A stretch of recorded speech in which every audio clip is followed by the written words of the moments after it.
Bonjour et enchanté d'être avec vous pour cette matinée et pour cette présentation et donc discussion.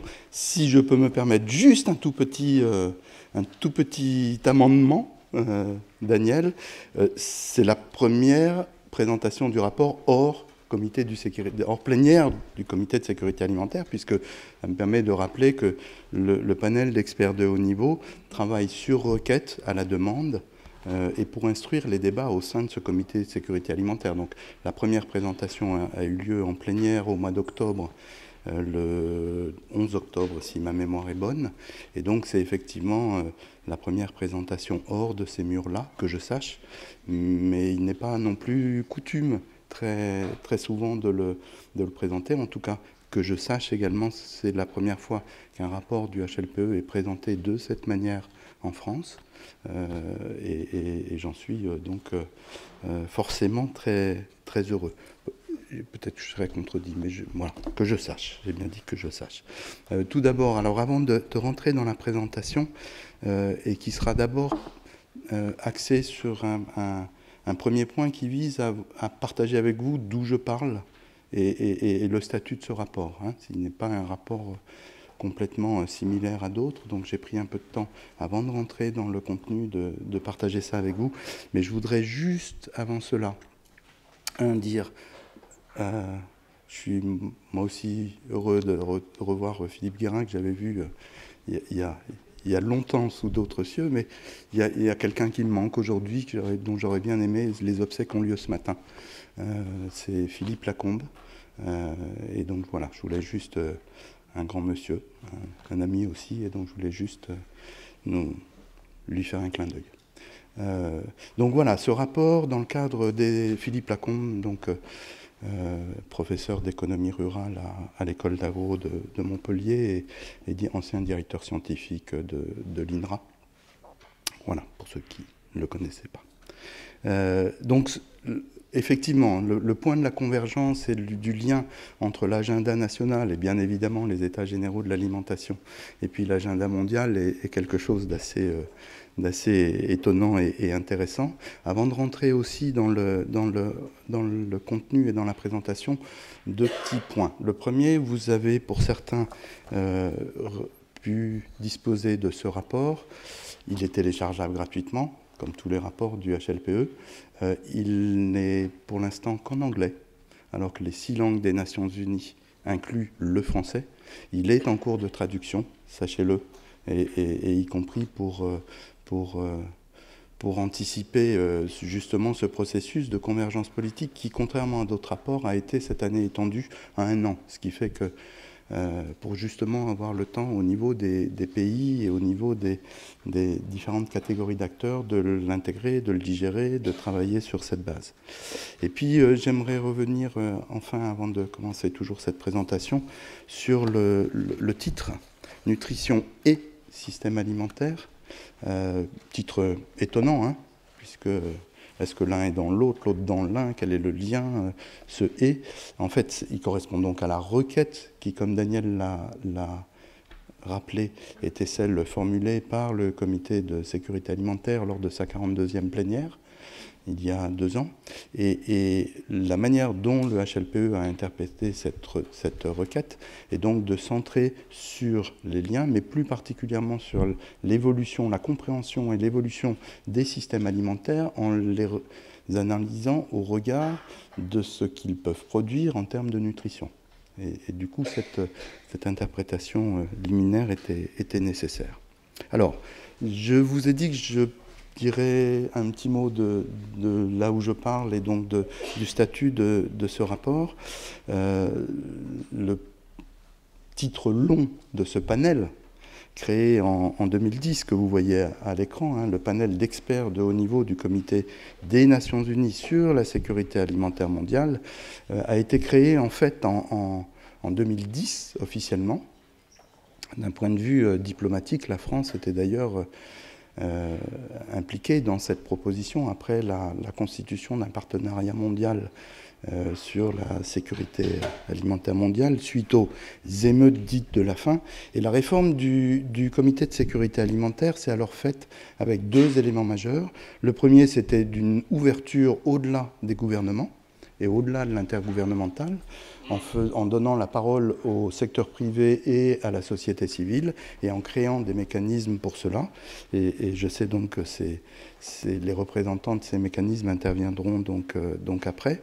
Et la deuxième, bien évidemment, tout le monde avait le GIEC, hein, la question du climat à l'esprit. À ce moment-là, le deuxième élément de réforme était de créer un panel d'experts. Alors, ce panel d'experts n'a pas été chargé, comme le GIEC, qui s'était d'ailleurs autoconstitué, donc la genèse même est différente, hein, mais n'a pas été chargé de produire des scénarios. Il a eu comme mission 3 missions. La première, c'était de suivre l'état de la sécurité alimentaire dans le monde. D'autres institutions, en fait, le font. Le deuxième, c'était de travailler à la requête du comité de sécurité alimentaire à la production de rapports qui permettent d'instruire le débat et la convergence politique sur des sujets d'actualité. Et le troisième était d'identifier ce que seraient les points critiques et émergents pour la sécurité alimentaire dans l'avenir. Et tout ça sur la base de la mobilisation des résultats scientifiques, les fameuses evidence, hein, les preuves, mais également d'autres sources de connaissances et en prenant soin d'intégrer des autres sources de connaissances. Le calendrier a donc du coup été assez rapide, puisque nous en sommes, vous l'avez vu, au numéro 12, c'est en haut à droite, au 12e rapport du HLPE, alors que les deux premiers, sur la question de la volatilité extrême, la volatilité des prix, on ne disait pas extrême, la volatilité des prix et les accaparements fonciers ont été publiés en 2011, donc une succession de rapports assez rapide. Donc, comme le disait le premier président du HLPE, Swaminathan, le papa de la Révolution verte, les rapports du HLPE visent à comprendre pourquoi on n'arrive pas à se mettre d'accord et à instruire le débat politique à partir de cela. Donc le traitement même de la controverse est au cœur de la mise en débat politique, mais de le faire sur la base donc d'un certain nombre de preuves, d'évidences et de mobilisation, comme je le disais, de différentes formes de connaissances. Donc il a été créé, contrairement au GIEC du coup, il a été créé, nommé, mandaté par le comité de sécurité alimentaire. Il travaille pour autant en toute indépendance et chaque production de rapport, et c'est un point auquel nous sommes très attentifs, est faite en toute indépendance. Il traite de la question de la sécurité alimentaire dans toutes ses dimensions. Il produit des rapports donc, sur un agenda serré, mais vous verrez quand même qu'un rapport met 1 an et demi, 2 ans à être produit, donc ce n'est pas non plus complètement un rapport flash, et puis il inclut un certain nombre de processus de consultation qui sont transparents et ouverts. On peut suivre et tracer toutes les contributions à tous les moments. Et donc là, ce sont les 3 fonctions. Je ne vous demande pas nécessairement de le lire, d'autant plus que je l'ai déjà dit tout à l'heure, ce sont les 3 fonctions du panel d'experts de haut niveau, et on est donc sur la fonction numéro 2, qui est de produire sur un sujet controversé des analyses fondées sur l'état des connaissances. La production du rapport, là non plus, je ne vais pas passer en revue tout cela, mais la production du rapport suit un schéma et une procédure maintenant bien établie en 12 étapes. Vous voyez en plein les versions qui sont communiquées que ce soit au Urbi et Torbi pour consultation ouverte. Et vous voyez également le moment où l'on soumet en vert clair le rapport à des pairs, à une relecture par les pairs, qui est bien évidemment la forme de validation scientifique de ce rapport. Vous voyez également, au travers de ce processus, que c'est un exercice collectif. Et je voulais insister sur cette dimension-là. Une équipe projet est constituée. Vous la voyez dans le rapport. Elle était ici pilotée par Jessica Fanzo, qui est américaine, mais l'équipe incluait des personnes d'Inde, de Chine, du Brésil, d'Espagne, des États-Unis. Je ne vais pas vous faire la longue liste, mais de l'ensemble des disciplines et des origines géographiques. C'est donc toujours une volonté. Mais une fois ce rapport produit par cette équipe-là, il est redigéré par l'ensemble du panel, approuvé, retravaillé en accord avec l'équipe et sur la base des consultations et sur la base de la relecture par les pairs. Donc au final, ce n'est pas le président qui signe, ce n'est pas le chef de projet qui signe, c'est bien un rapport collectif. Et le rapport n'est que le début. Par définition, ce rapport est le point de départ d'un processus de convergence politique qui a donc commencé le 11 octobre et qui devrait s'achever à la prochaine plénière du Comité de sécurité alimentaire en octobre 2018. Alors, par rapport aux différents autres rapports, qu'est-ce qui distingue un rapport du HLPE et je pensais nécessaire de le partager là aussi avec vous avant de rentrer dans le contenu. Il se distingue d'autres rapports scientifiques, premièrement par le fait qu'il est motivé par une demande expresse et par une consultation qui en résulte. Il répond à une question politique, souvent une controverse.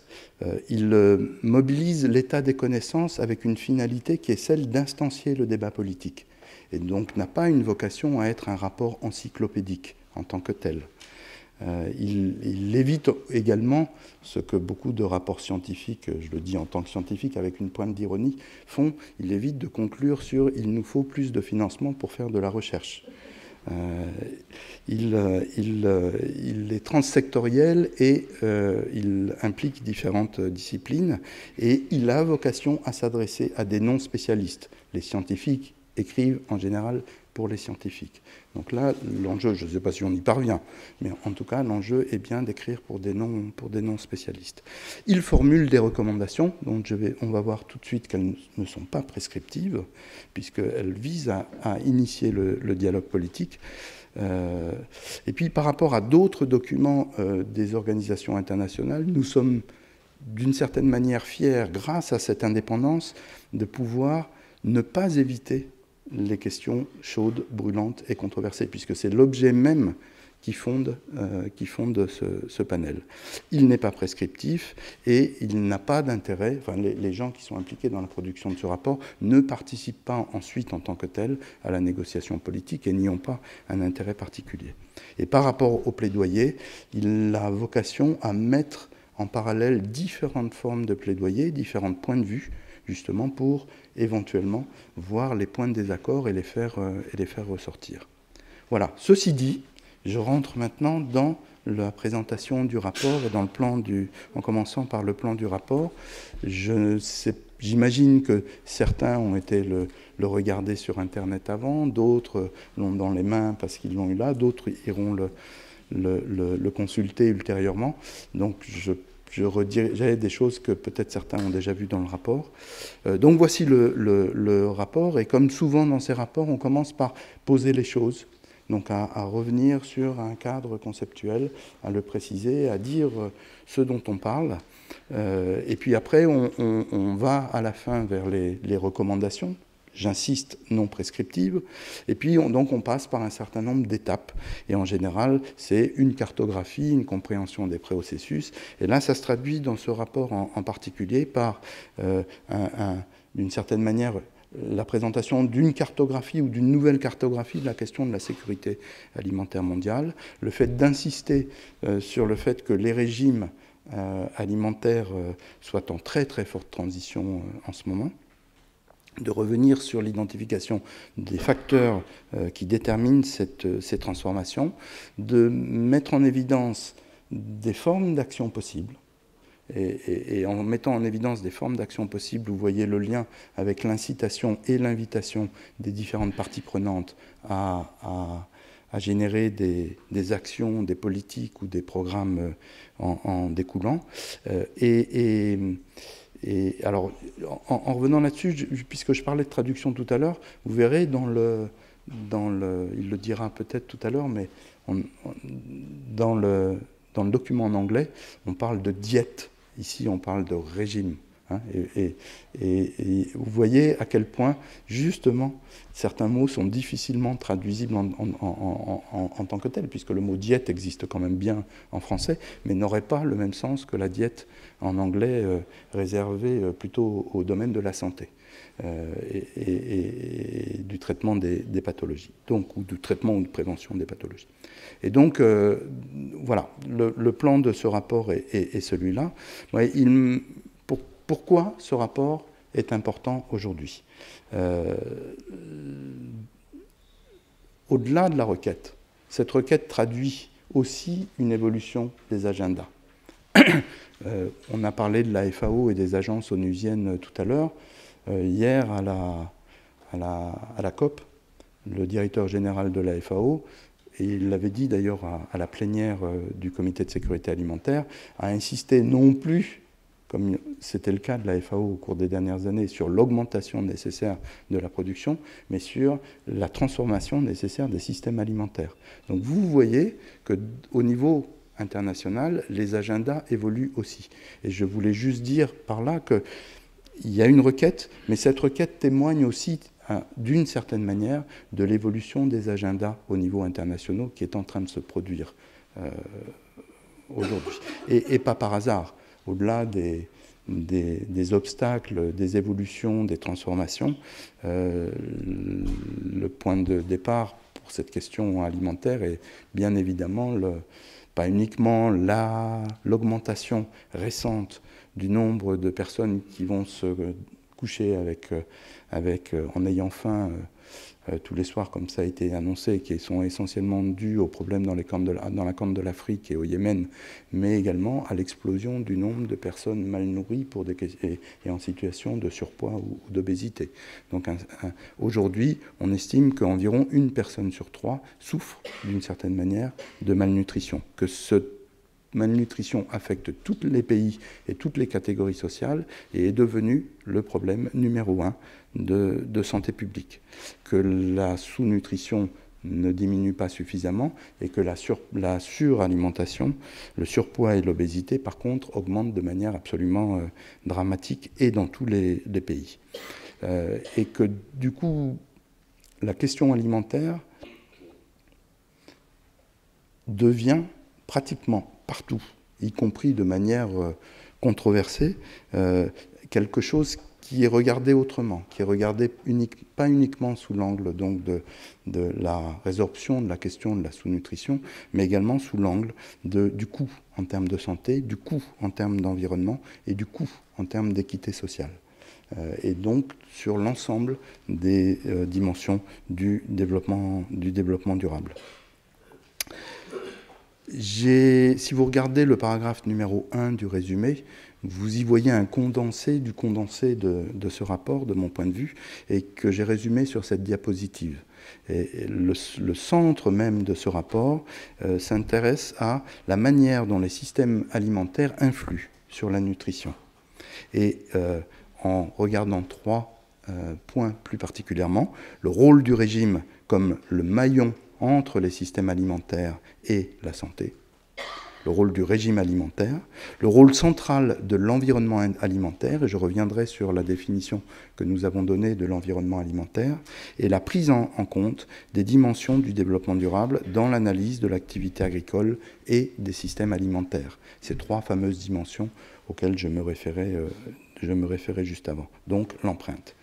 Je ne présenterai pas en détail ce schéma un peu barbare à l'écran en tant que tel, mais il résume le cadre conceptuel et je vous en donnerai donc les principaux éléments. Le premier, c'est le besoin de décrire les systèmes d'approvisionnement, donc les chaînes d'approvisionnement alimentaire, alors de la production en passant par la transformation, la conservation, le stockage,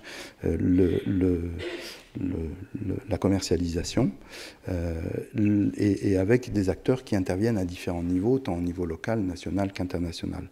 Le deuxième pôle d'intérêt de ce schéma conceptuel est donc de définir des environnements alimentaires. Alors dans le rapport, ils sont définis comme des espaces qui conditionnent les choix, la manière dont sont configurés les espaces qui conditionnent les choix des consommateurs. Et donc on a là tout un registre de facteurs qui sont liés à l'aménagement de l'espace. On peut être dans un désert alimentaire, au contraire dans un bourbier alimentaire avec une pléthore de sources de consommation de diverses natures. Ils tiennent compte, cet environnement alimentaire est également marqué par la manière dont on peut accéder aux aliments. Publicité, organisation dans l'espace des étals, tiennent compte également des normes qui sont véhiculées et de l'information qui est véhiculée à partir de ces normes et qui permettent d'orienter les choix des consommateurs. Donc, chaîne d'approvisionnement, environnement alimentaire, et d'un autre côté, le choix des consommateurs, qui va déterminer un régime et qui est basé sur un certain nombre de préférences, de capacités et de pouvoir d'achat, d'accès physique, de normes, de traditions, de valeurs, de savoir et de vouloir manger. Et donc vous voyez donc les trois pôles: approvisionnement, environnement alimentaire et comportement des consommateurs. Et vous avez ici en haut l'ensemble des facteurs. Il y en a 5 catégories qui sont présentées en détail dans le rapport. L'ensemble des facteurs qui vont influer sur l'ensemble de ces 3 maillons du regard. Et tout cela produit donc un certain nombre de résultats, de conséquences, de sorties en termes de statut nutritionnel, mais également, pas uniquement de statut nutritionnel, d'impact et d'empreinte sur l'environnement au sens plus large, en termes d'équité ou d'inégalité, et en termes de fonctionnement économique de l'ensemble. Donc vous voyez les boucles de rétroaction par ces productions nutritionnelles, sociales, économiques, environnementales, sur l'ensemble des facteurs qui influent sur cela. Alors, ce qui est à gauche, nous l'avons appelé la roue des systèmes alimentaires, et qui permet donc de présenter l'ensemble des composantes et sur deux des 3 piliers que nous avons vus précédemment. En bleu, dans la partie droite de la roue, vous avez les 4 éléments de la chaîne d'approvisionnement alimentaire, et à gauche, en vert de la roue, vous avez les 4 éléments de l'environnement alimentaire.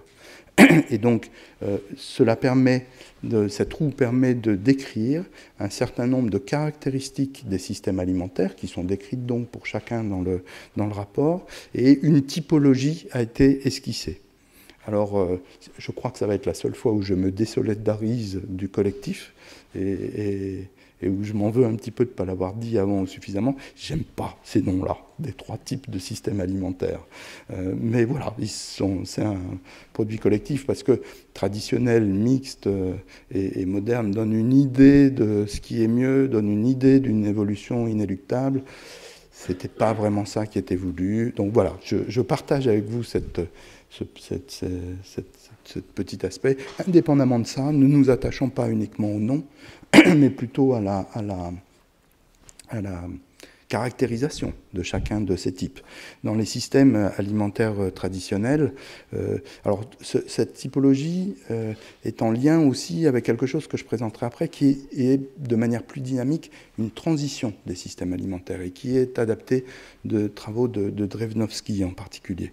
Et donc la typologie en 3, là, sur le traditionnel, on est en général sur des aliments qui sont peu transformés, qui sont saisonniers, dans des situations où l'agriculture et le rural jouent un rôle important, où on est sur des approvisionnements plutôt de proximité et avec des filières courtes, très saisonniers, avec des produits d'origine animale et des produits fruits et légumes, donc tous les produits périssables, qui sont d'une certaine manière en abondance limitée et très saisonniers, et avec une valeur patrimoniale importante des régimes alimentaires.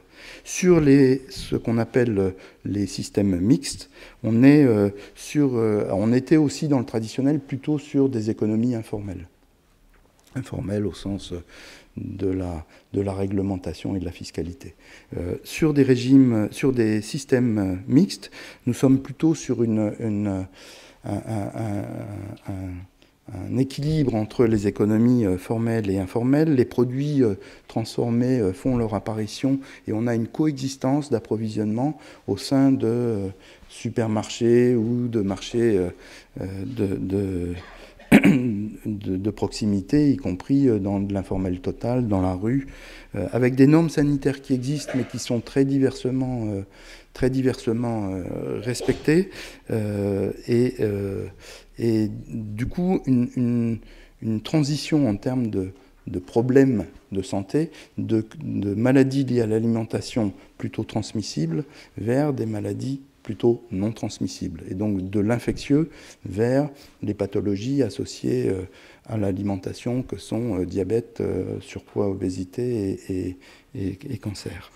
Et puis dans le système moderne, on est plutôt en régime urbain ou périurbain, en situation urbaine ou périurbaine. La sûreté alimentaire est quelque chose qui a été réellement prise en charge de manière beaucoup plus suivie et mise en œuvre. Et on voit apparaître la notion d'alimentation saine, qui est un facteur d'attraction et commerciale, avec différentes formes d'alimentation, une rediversification des régimes alimentaires, des épiceries fines, des magasins et des restaurants où l'alimentation de qualité est promue. Voilà pour cette typologie. Alors, réinsister sur le fait aujourd'hui que la malnutrition, c'est un triple fardeau. C'est bien évidemment les 815 millions de mal-nourris, ce chiffre restant plus ou moins constant autour de 800 millions depuis 40 ans. On descend un peu à 780, on remonte à 900 millions et à 1 milliard. Voilà. Ce sont, dans ce cadre-là, 155 millions d'enfants en situation de retard de croissance et donc avec un risque de mortalité extrême.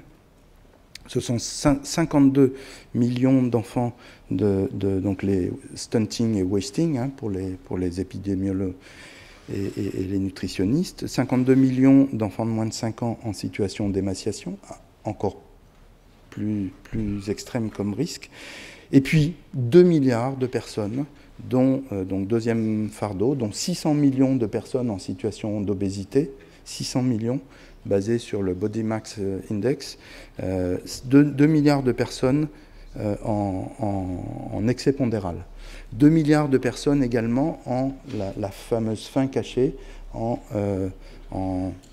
souffrant de carences en micronutriments et essentiellement vitamine A, iode et fer et anémie. Donc ce que l'on appelle le triple fardeau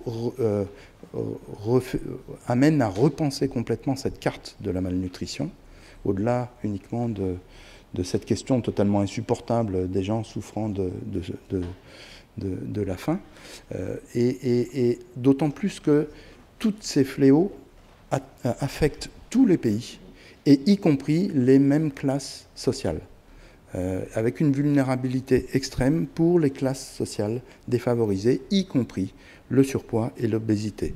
Ce qui pose la question du ciblage et du ciblage des interventions, sachant que les personnes vulnérables sont essentiellement les enfants dans la période des 1000 premiers jours, sont essentiellement les jeunes femmes, les femmes enceintes ou allaitantes, les personnes vivant en situation de pauvreté, que ce soit en milieu rural ou en milieu urbain, et certaines communautés autochtones.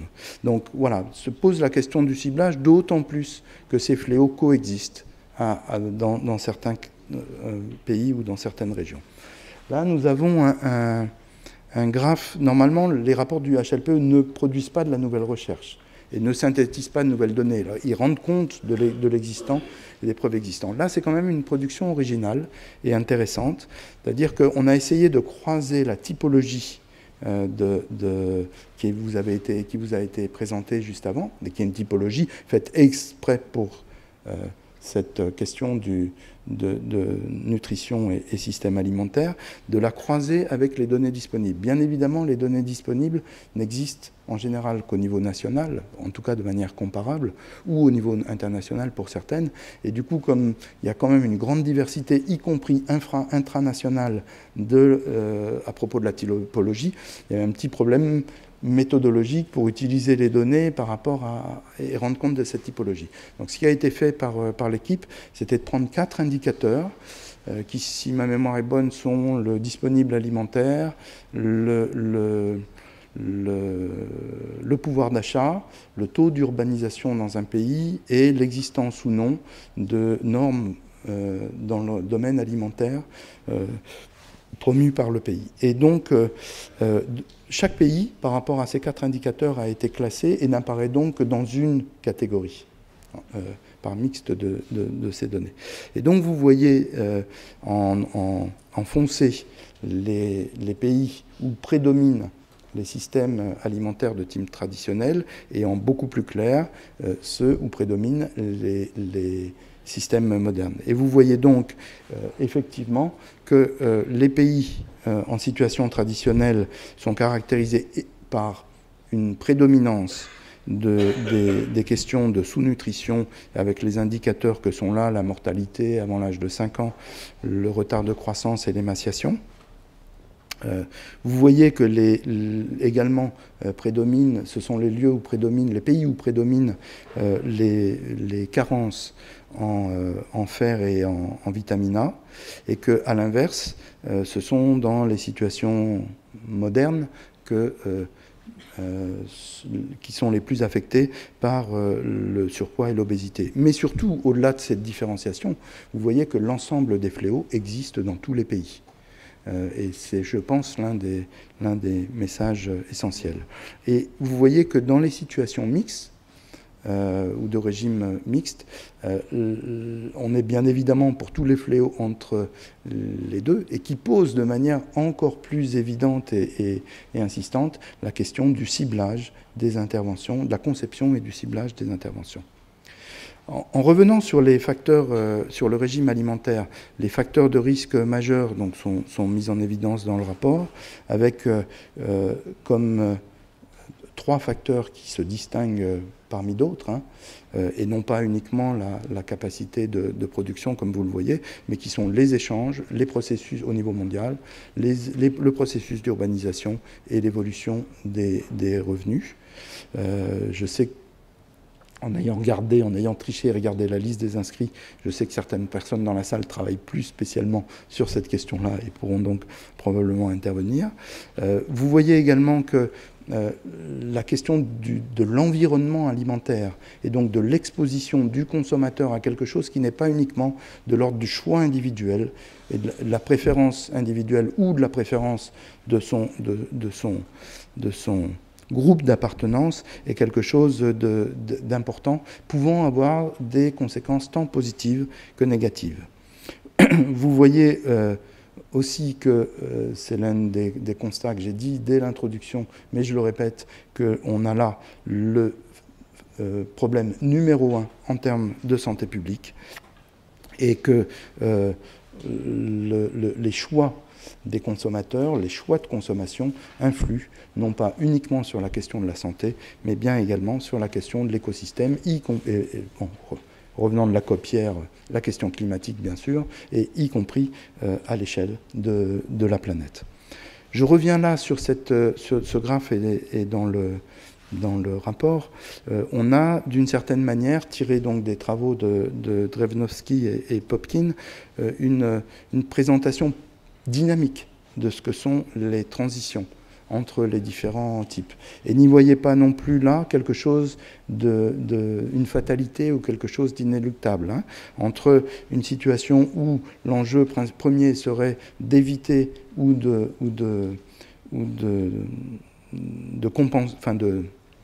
s'adapter à une situation de famine.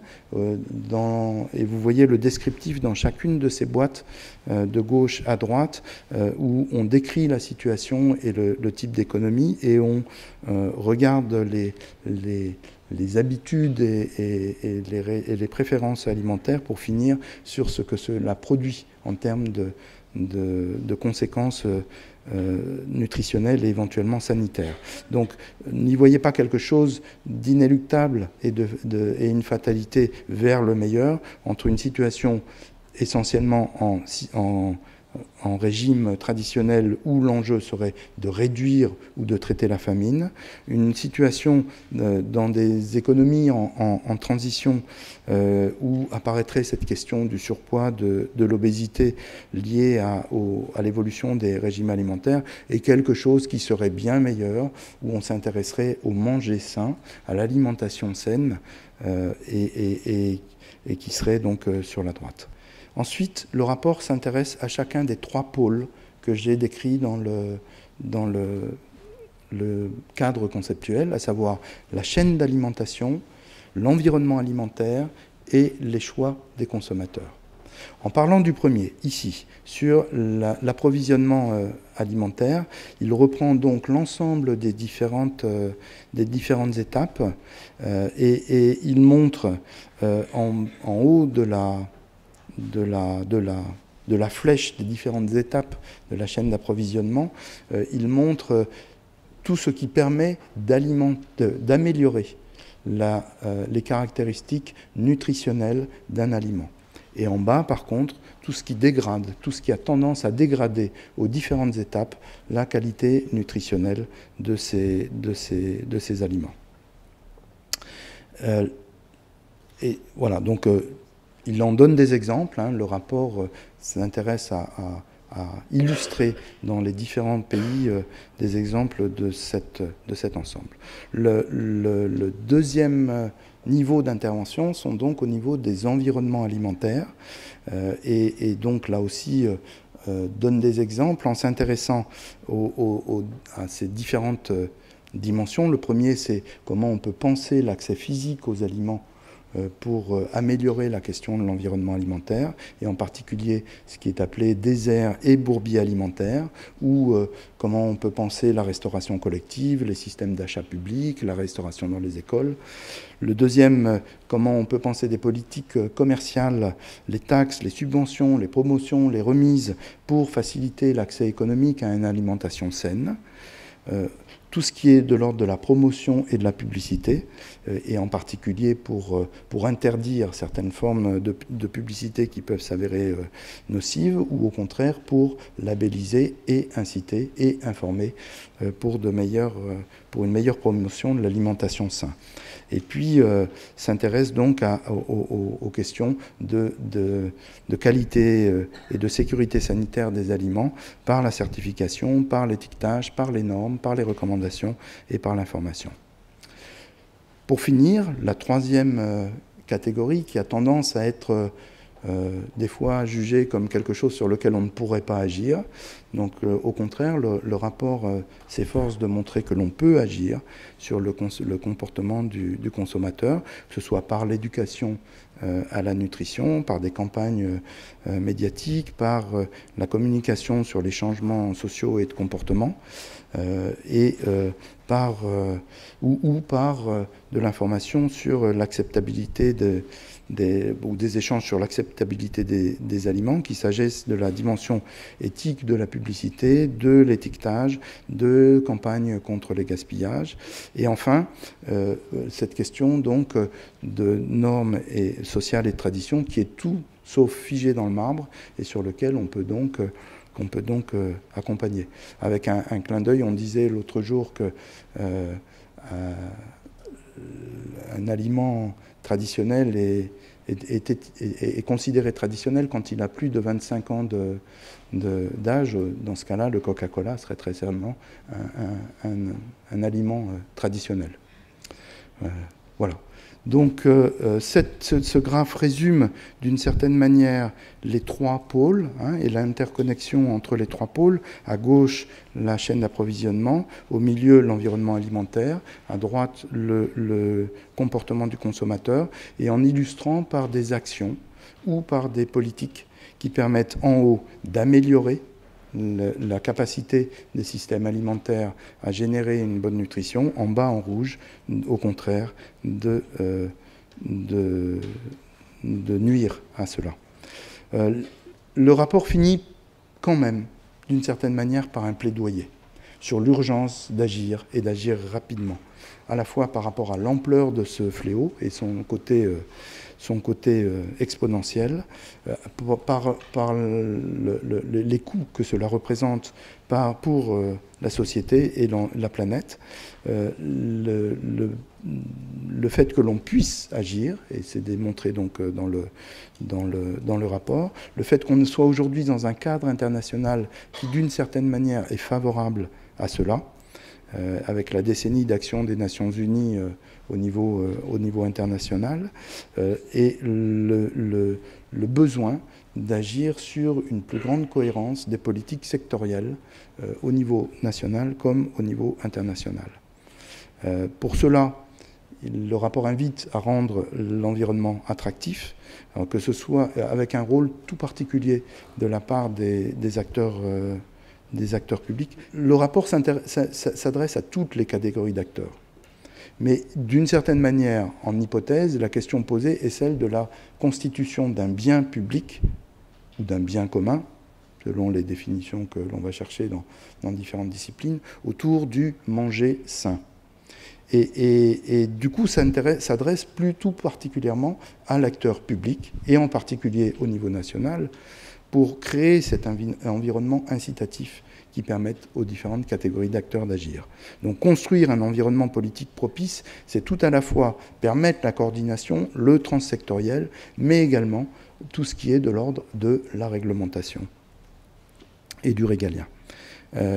Investir donc dans l'amélioration des systèmes alimentaires, la question du renforcement des capacités par rapport à cette question-là qui est trop souvent occultée, le besoin de construire des réseaux et des alliances, puisqu'on est là sur une question qui implique tous les acteurs, secteur privé, société civile, pour reprendre les catégories du comité de sécurité alimentaire, mais on peut les regarder de manière beaucoup plus fine, et en particulier de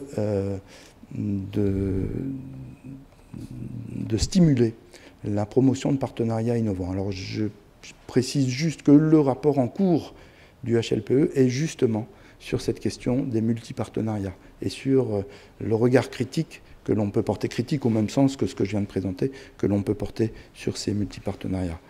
Le rapport met l'accent sur les barrières qui empêchent ou qui rendent difficile cette question-là. La première qui est le fait, même s'il est énoncé dans les textes, de peiner à reconnaître le droit à une alimentation saine comme un droit essentiel, donc plus de l'ordre du normatif international et national.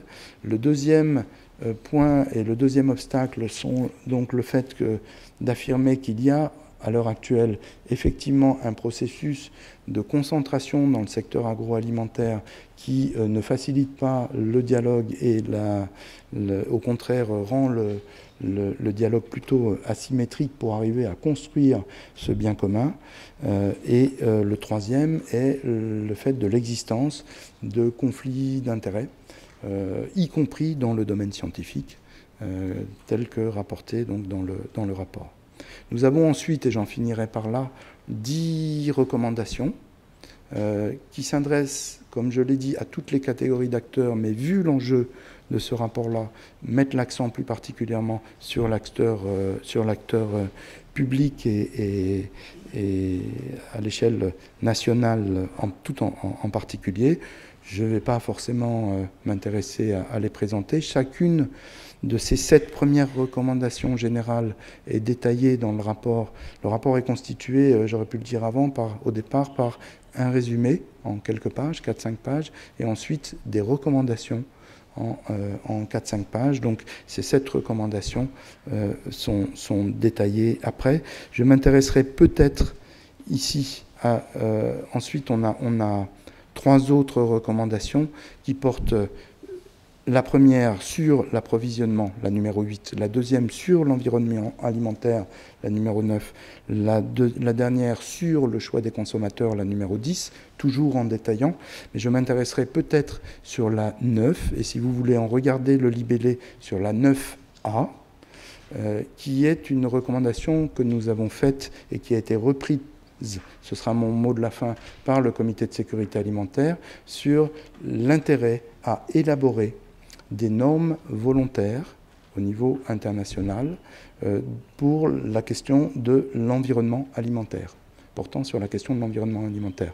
Les rapports du HLPE avaient en particulier contribué, il y a quelques années, à la production et à l'élaboration de normes volontaires sur la gouvernance de la tenure foncière, qui avaient été donc ensuite adoptées et qui font aujourd'hui référence. Donc l'idée qui était soumise ici avec la recommandation 9A était de faire quelque chose d'assez similaire pour la question de l'environnement alimentaire, comme l'un des points, j'espère que je vous en aurai convaincu, essentiels de la production de ce rapport.